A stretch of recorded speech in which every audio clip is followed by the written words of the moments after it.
Assalamualaikum warahmatullahi wabarakatuh. Salam sejahtera buat kita semua. Perkenalkan, nama saya Azhar Azmi Manurung SPDI, peserta pelatihan dasar CPNS tahun 2022, angkatan 31 kelompok 4, yang diselenggarakan oleh Badan Pengembangan Sumber Daya Manusia Provinsi Sumatera Utara. Saya adalah CPNS, Guru Pendidikan Agama Islam di SD Negeri 168060 Kota Tebing Tinggi.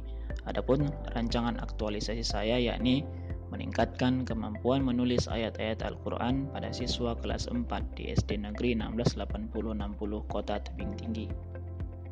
Adapun latar belakang pengambilan judul rancangan aktualisasi, yang pertama, rendahnya hasil belajar siswa pada materi Al-Quran. Yang kedua, kurangnya minat siswa untuk belajar menulis ayat Al-Quran.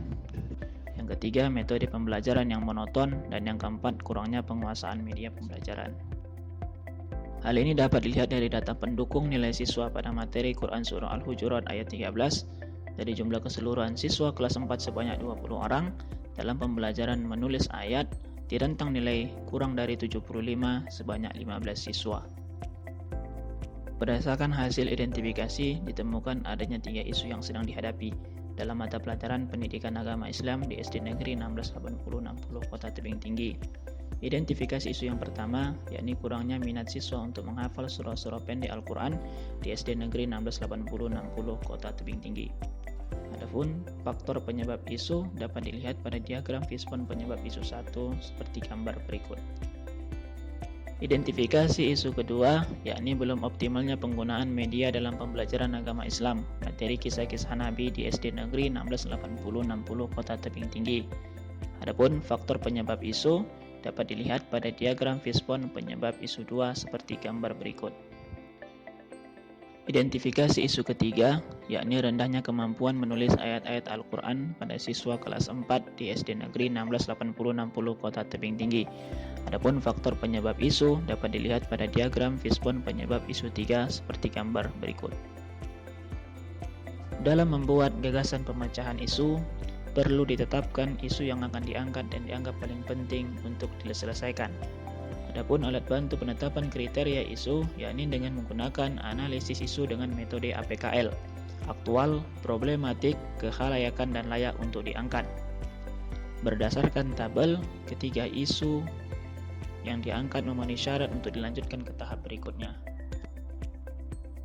Setelah dilakukan analisis APKL, maka dilanjutkan dengan analisis isu dengan teknik USG, urgensi, seriousness, dan growth.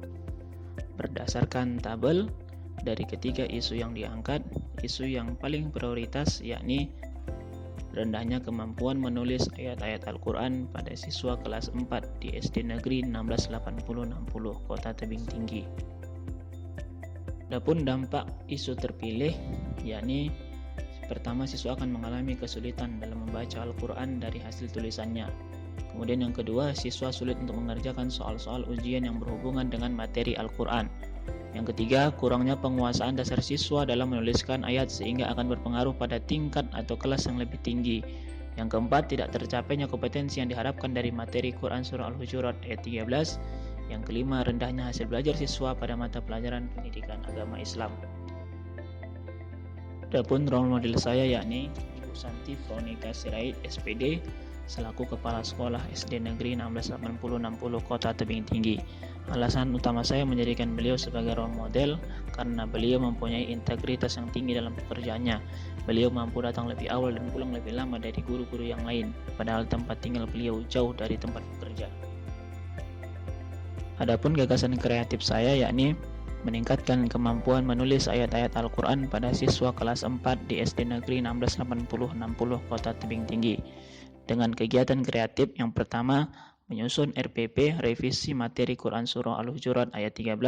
Yang kedua, membuat media visual pembelajaran menulis ayat Al-Quran.